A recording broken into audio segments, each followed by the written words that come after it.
اس نے چائے کے لیے بہت اصرار کیا مگر میں وہاں رکا نہیں۔ دراصل اس کو دیکھ کر میں بجھ سا گیا تھا۔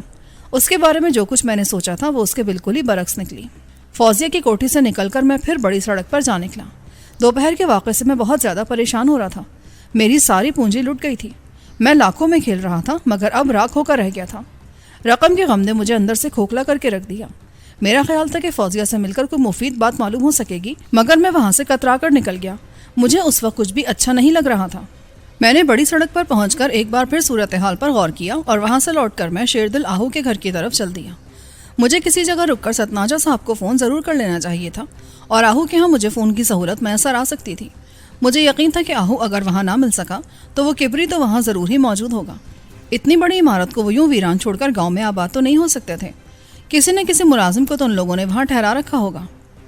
میں آہو کے مکان پر پہنچا تو یہ دیکھ کر مجھے خوشی ہوئی کہ اس کے صحن کی بتی جل رہی تھی اور اوپر کی منزل میں بھی روشنی ہو رہی تھی۔ چپشا میں نے دائیں جیب میں ڈال رکھا تھا مگر مجھے یقین تھا کہ اس گھر میں مجھے اس کو استعمال کرنے کی نوبت نہیں آئے گی۔ میرا وہاں کسی سے کوئی جھگڑا نہیں تھا، مجھے صرف ایک فون کی حاجت تھی جو کہ اس گھر میں موجود تھا۔ میری تیسری دستک پر کسی نے دروازہ کھول دیا۔ صحن کی روشنی گلی میں اتری تو میں نے دیکھا کہ کبری مجھے بڑی حیرت سے دیکھ رہا تھا۔ او استاد، تو کہ تجھے ہم کیسے یاد آ گئے؟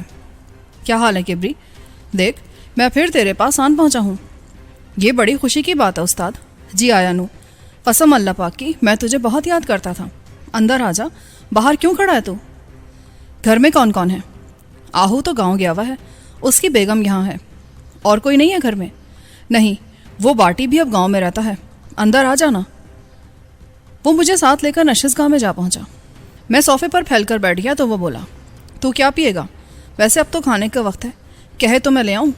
ہاں، کھانا بھی کھا لیں گے۔ یہ بتا کہ سروری خانم کب سے یہاں ہے؟ یار تو پتہ نہیں کہاں چلا گیا تھا، ادھر بڑا جھگڑا ہو گیا۔ سروری خانم آہو صاحب سے بہت ناراض ہیں۔ ناراض؟ آخر ہوا کیا ہے؟ دراصل پر میں تجھ سے کیسے کہوں، گڑبڑ کچھ زیادہ ہی ہے۔ ٹھہر، میری گولی کا وقت ہو گیا، پھر میں تجھ سے بات کرتا ہوں۔ کہ کہہ کر وہ ذرا دیر کے لیے اپنے کمرے میں گیا اور جب وہ واپس آیا تو یہ بڑی سی افیون کی گولی اس کے ہاتھ میں تھی جیسے وہ دودھ کے ساتھ نکل رہا تھا۔ گلاس ختم کر کے وہ میرے پاس آن بیٹھا۔ میاں بیوی میں زبردست قسم کا جھگڑا ہو گیا ہے، پر ہوا کیا ہے کچھ تو پتہ چلے۔ آہو صاحب نے بیگم صاحبہ پر بد چلنے کا الزام لگایا ہے، بس کسی وجہ سے طلاق نہیں دے سکتا ورنہ وہ معاملہ زیادہ ہی خراب ہو چکا ہے۔ یار ایک تو تیری تمہید زیادہ لمبی ہو جاتی ہے، آخر ہوا کیا ہے ان کو؟ بات دراصل بچے کی پیدائش پر شروع ہوئی تھی، اب وہ بچہ کم از کم 5 ماہ کا ہو چکا ہے۔ اچھا، پھر بچہ ہو گیا تو پھر کیا ہے، بچے تو ہوا ہی کرتے ہیں۔ سمجھ بھی جاؤ نا، دراصل آہو یہ کہتا ہے کہ جب اتنے سال بچہ نہیں ہوا تو اب کیسے ہو گیا۔ یہ تو کوئی بات نہ ہوئی، خدا کسی بھی وقت مہربان ہو سکتا ہے۔ اپنے مال کا پتہ ہوتا ہے میاں جی سب کو، اور آہو اسی بات پر بھڑکا ہوا ہے۔ وہ سالہ حساب لگاتا رہتا ہے کہ کب کیا ہوا، کون کہاں گیا اور کہاں آیا۔ اچھا، اس کا حساب کیا کہتا ہے؟ بس یہی کہ وہ بچہ اس کا نہیں ہے۔ پھر کس کا ہو سکتا ہے؟ یعنی وہ اپنی بیوی کو مجرم سمجھتا ہے؟ ہاں، اور دیکھ کسی سے کہنا نہیں، وہ اس بارے میں تمہارا نام لیتا ہے اور کہتا ہے کہ وہ بچے کو گولی مار دے گا۔ او بک نہیں، تیرا تو دماغ خراب ہو چکا ہے۔ میرا کیا کام ہے اس میں؟ وہ تو اللہ کی دین ہے بھائی۔ اور دیکھ مجھے پتہ ہے تو ایک لمبی سیارات یہاں گزار کر گیا تھا۔ نہیں یار، تو خواہ مخواہ مجھے چکر نہ دے۔ دیکھ ذرا سروری جاگ رہی ہے تو اسے بتا کہ جیلانی آیا ہے۔ ہاں، وہ ابھی کہاں سو سکتی ہے، بچے کو بڑی دیر تک بہلاتی رہتی ہے، میں بتا دیتا ہوں اسے۔ یہ کہہ کر وہ خالی گلاس ہاتھ میں لے کر صحن میں نکل گیا۔ میں سوچ میں ڈوب گیا کہ ہمارا گناہ بلا آخر رنگ لے آیا تھا۔ سروری کو ایک نئی زندگی مل گئی تھی، ایک نیا باب کھل گیا تھا اور وہ بچہ دونوں کے درمیان وجہ تنازع بن گیا تھا۔ مگر یہ کیسے ہو سکتا تھا؟ آہو کو تو بہت خوش ہونا چاہیے تھا کہ وہ بچے کا باپ بن رہا تھا، اسے یوں سروری پر الزام لگاتے شرم نہیں آئی۔ آخر یہ قصہ کیا ہے؟ کچھ ہی دیر بعد کبری واپس آیا۔ آؤ میاں، وہ تمہیں یاد فرماتی ہیں اور اتنی خوش ہیں کہ بیان نہیں کیا جا سکتا۔ میں صحن سے نکل کر اسی وقت اوپری منزل پر جا پہنچا۔ سروری مجھے دیکھتے ہی خوش ہو گئی، اس نے اپنا ہاتھ میری طرف بڑھایا۔ خوش آمدید۔ کیا بات ہے جناب، خیر تو ہے؟ بہت دنوں بعد آپ سے ملاقات ہو رہی ہے، طبیعت تو ٹھیک ہے نا؟ ہاں، میں بالکل ٹھیک ہوں، آئیں اندر بیٹھے۔ یہ کہہ کر وہ مجھے اپنے ساتھ خوابگاہ میں لے گھسی۔ دوسرے پلنگ پر بچہ بڑے اطمینان سے کمبل میں لیٹا ہوا تھا۔ آپ کو مبارک ہو سروری خانم کہ آپ بچے کی ماں بن گئی۔ اور آپ کو بھی تو مبارک ہو۔ کیا یعنی؟ خیر بچہ تو سب کے لیے مبارک کا باعث ہوتا ہے، مگر میرے لیے خاص طور پر کیوں؟ بس سمجھ جائیں جناب، اور میں خوش ہوں، بے حد خوش کہ میری تکمیل ہو گئی۔ آہو مانے یا نہ مانے، جاگیر کا وارث تو پیدا ہو ہی چکا ہے۔ میں یک ٹک اس کا منہ دیکھ رہا تھا۔ وہ واقعی خوش تھی، بے حد خوش۔ میرے لیے اس نے ڈھیر سارا کھانا نکال کر میز پر رکھا۔ یہ کھائیں جناب، اور اس ناچیز کو اتنی بڑی مہربانی کا شکریہ ادا کرنے کا موقع دیں۔ یہ مرغابی ہے، یہ بکرے کا گوشت ہے، یہ فیرنی ہے، یہ حلوہ، اور یہ مرغ مسلم۔ پتہ نہیں تھا کہ آپ آ رہے ہیں، میں نے ساری ہی چیزیں پکا لی تھیں۔ یہ مرغابی سکھیرا صاحب نے صبح بھیجی تھی۔ یہ سکھیرا صاحب کون ہیں؟ یہ مسند آرا کے منگیتر ہیں۔ اوہ، مجھے یاد ہی نہیں رہا تھا۔ مسند آرا کیسی ہیں اب؟ وہ اب بھی بیمار ہے، صحت اس کو نہیں ہوئی ابھی تک۔ پھر بھی سکھیرا صاحب چاہتے ہیں کہ اس سے ان کی شادی ہو جائے، مگر وہ مانتی ہی نہیں۔ دراصل اسے کوئی شدید ذہنی بیماری ہے۔ وہ رہتی کہاں ہے اب؟ وہ بس گاؤں میں ہی رہتی ہے، اور کسی نے اسے یہ بھی بتا دیا تھا کہ اس کے والد کا قاتل کون ہے۔ کیا مطلب؟ میں سمجھا نہیں۔ وہ بہت الجھ گئی ہے جیلانی صاحب۔ کبھی تو وہ دن رات آپ کو گالیاں دیتی ہے، آپ کا نام لینا پسند نہیں کرتی، اور کبھی ایسا ہوتا ہے کہ وہ برش لے کر آپ کی خیالی تصویریں بنانے لگتی ہے۔ تو یہ بات ہے، مگر یہ بات اسے بتائی کس نے؟ پتہ نہیں، میرا خیال ہے آہو نے کسی طریقے سے اسے سمجھا دیا ہوگا۔ اسے آپ کیا سمجھ رہے ہیں؟ بہت ذلیل آدمی ہے وہ۔ کمال ہے، میں اس سے ضرور ملوں گا سروری خانم، کسی طرح آپ میری ملاقات اس سے کروا دیں۔ ہاں، آپ اسے ضرور مل لیں، اور قسم کھا جائیں کہ اس کے والد کو آپ نے قتل نہیں کیا، اس کی زندگی بچ جائے گی۔ میں یہی کروں گا۔ آہو کے پاس آخر اس کا ثبوت ہی کیا ہے؟ کچھ بھی نہیں۔ اگر وہ آپ کی بات سنیں تو آہو کو ہی ان کی موت کا ذمہ دار ٹھہرائیں۔ یہ بہت ضروری ہے۔ میں اب اس نتیجے پر پہنچی ہوں کہ آہو 2 قدم آگے بڑھ کر اسے بھی قتل کروا دے گا۔ وہ یہی چاہتا ہے۔ اس سازش میں خود اس کی شریک کار تھی۔ مسند آرا کو دواؤں پر میں نے ہی ڈالا ہے، مگر اب صورتحال بدل گئی ہے۔ میں ایک بچے کی ماں بن چکی ہوں، اور میں اب اس کے ساتھ کسی سازش میں شریک نہیں ہو سکتی۔ وہ کئی دنوں سے یہاں نہیں آیا، اس کے بس میں یہ نہیں ہے، ورنہ وہ مجھے طلاق دے دیتا۔ مگر میں اس کا سارا بھید جانتی ہوں، اور وہ اسی وجہ سے چپ ہے۔ مگر اب وہ مجھے اور اس بچے کو مار دینا چاہتا ہے۔ میں یہی محسوس کر رہی ہوں۔ اسے ایسا نہیں کرنا چاہیے سروری بیگم، اسے ایسا کرنے کا کوئی حق نہیں ہے۔ میں بچے کو انتہائی حیرت سے دیکھ رہا تھا۔ وہ بلا شبہ میری ہی تصویر بن چکا تھا۔ وہی ماتھا، وہی ناک، ویسے ہی بال، اور حد تو یہ کہ اس کے دائیں رخسار پر ویسا ہی ایک دل تھا جو میرے چہرے کا نمایاں نشان تھا۔ دیکھیں، ذرا غور کریں اس پر۔ اس نے بچے کا بایاں بازو اٹھا کر مجھے دکھایا، اور میری حیرت فزوں تر ہو گئی۔ اس کی بائیں کلائی پر ویسے ہی 1 روپے جتنا چوڑا سیاہ داغ تھا جو میری کلائی کو دوسروں سے الگ کرتا تھا، بالکل ہو بہو ویسا ہی سیاہ نشان۔ کوئی اور ثبوت بھی درکار ہے آپ کو؟ یہ خدا کی قدرت ہے کہ بچے باپ جیسی شبیہ بن جاتے ہیں۔ آپ ٹھیک کہتی ہیں سروری خانم، مجھے افسوس ہے کہ میں نے اپنی ساری بدنامی آپ کی جھولی میں ڈال دی۔ نہیں، مجھے اس کا کوئی ڈر نہیں ہے۔ میں آہو کا مقابلہ کر سکتی ہوں، میں اسے اپنی زندگی سے نکال دوں گی، اس خبیث آدمی کو۔ حالات یہاں تک خراب ہو چکے ہیں؟ جی، آج کئی مہینے ہو گئے ہیں۔ وہ بار بار حلے کر کے آتا ہے، مگر پھر کچھ سوچ کر چپ ہو جاتا ہے، کیونکہ ابھی جاگیر ہادی علی کے نام ہے، ہماری طرف منتقل نہیں ہوئی۔ پتہ نہیں اس میں مصلحت خداوندی کیا ہے، کاغذات ابھی تک آگے نہیں نکلے، حالانکہ وہ بہت ہی بارسوخ آدمی ہے۔ اس میں بھی خدا کی کوئی مصلحت ہوگی۔ اس بچے کا آپ نے کیا نام رکھا ہے؟ میں نے مسکراتے ہوئے پوچھا۔ بچہ مجھے ایک دم بہت عزیز لگ رہا تھا۔ ایک انجانی سے خوشی میرے دل میں سرایت کر گئی تھی، یوں لگتا تھا جیسے میں نے نیا جنم لیا ہو۔ اس کی بائیں کلائی پر میری نظریں جمی تھیں، چہرے کے رخسار کا تل بھی مجھے حیران کرتا تھا۔ وہ میرے استجاب کو بڑی حیرت زدہ نظروں سے دیکھ رہی تھی۔ اس نے کھانا پلیٹوں میں ڈالنا شروع کیا۔ میں اس کے پاس ہی بیٹھ گیا۔ میں آہو کا مغز توڑ دوں گا، وہ اس کی طرف میلی آنکھ سے دیکھے گا تو میں اس کی آنکھیں ہی نکال دوں گا۔ میں نے کھانے کی طرف ہاتھ بڑھا دیا، وہ بھی میرے ساتھ شامل ہو گئی۔ کیا خیال ہے اس کا نام عدنان نہ رکھ دیں؟ سوچ لیں گے، اس کے بارے میں بھی سوچ لیں گے۔ پہلے اس آہو سے تو میں نبٹ لوں، پتہ نہیں وہ کیا کرنا چاہتا ہے۔ اب ہے کہاں وہ؟ گاؤں میں ہی رہتا ہے، 2 گھڑی کے لیے یہاں آتا ہے تو اسے آگ لگ جاتی ہے۔ اس کا دماغ ہی صحیح نہیں رہتا، ایک کبری ہے، بیچارہ یہی میری دیکھ بھال کرتا ہے، بہت وفادار ملازم ہے۔ ہاں یہ تو ہے، کیا ایسا نہیں ہو سکتا کہ آپ مسند آرا سے میری شادی کروا دیں؟ اس نے مجھے یوں دیکھا جیسے کوئی اجنبی کسی اجنبی کو دیکھتا ہے۔ یہ کہ کیا کہہ رہے ہیں آپ؟ میں یہ انتظام کیسے کر سکتی ہوں؟ وہ سکھیرا تو میری جان کا دشمن بن جائے گا، اس کو بھی ہم راستے سے ہٹا سکتے ہیں۔